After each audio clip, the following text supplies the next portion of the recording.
This is the functionality video for the Tascam 388 that is live for sale on Reverb now. This machine has been completely gone through. It's been recapped as necessary. The power supply has been recapped. The real servo PCB has been also recapped. The transport has been calibrated. All of the channels are passing audio correctly. All of the faders and pots have been cleaned. I could not find any crackle. All of the EQ points are perfectly set up so that they have plus and minus 12 dBs, and they sweep very cleanly. There's no whistle or whining or any sound when they're sweeping. All of the auxiliary and the effect outputs are working correctly. All the buses are correct. The VU meters are all calibrated, and the unit has been calibrated for repro and record. So I'm going to play a tape. So first we're going to show the repro calibration. So this is a test tape that was recorded at 250 nanowebers per meter. So the VU meters should all read 0 dB at 400 hertz. Then there's going to be a second tone of 10 kilohertz, and that should also read about 0 dB. The manual specifies a plus and minus 3 dB for the calibration. This is much, much closer than that. So let me show first the 600 hertz on the repro. So the meters should all read 0 if this is calibrated correctly. About 0. And then this is 10 kilohertz. So the 10 kilohertz is the high frequency response on the repro playback. So now I'm going to stop this and I'm going to put in a record tape so that we can show the record frequency response and levels. Now this machine has been calibrated to LPR 35, which is a recording the masters tape that is in current production. So the great thing about this is that since the machine's been calibrated to that, you can get this tape off the shelf and know that the machine is gonna work correctly. It's the LPR 35 is the same as the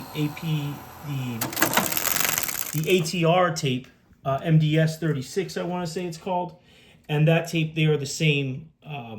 They have the same reference fluxivity, so everything should work correctly with either of those two tape stocks. So this is a blank tape, and I'm going to put it on here, and we're going to do a record using a frequency generator that I have here. So first we're going to thread the machine, and I do want to show also the transport calibration, because the machine has been calibrated to sit correctly and run tape smoothly and all of that. So when the machine is in rewind, right, you'll see that it goes into rewind nice and smooth.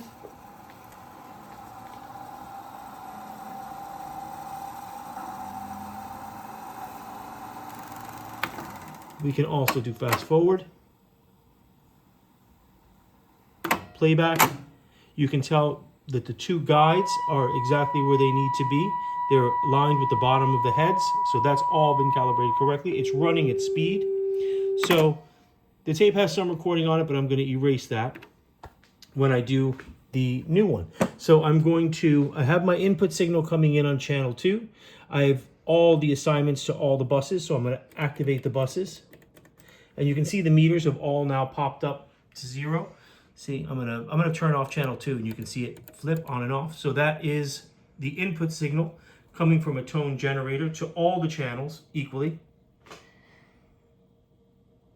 And that's being generated from the signal generator that's 400 hertz. So I'm going to record about 10 seconds. And then I'm going to switch over to 10 kilohertz on the signal generator.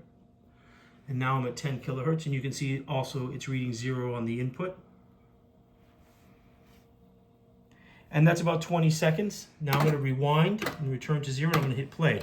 So now we should get playback on all the channels, and there's the 400 hertz at 0 across. And now we're going to switch to 10K, recorded on the tape, and here it comes. And there it is, 0 across the board.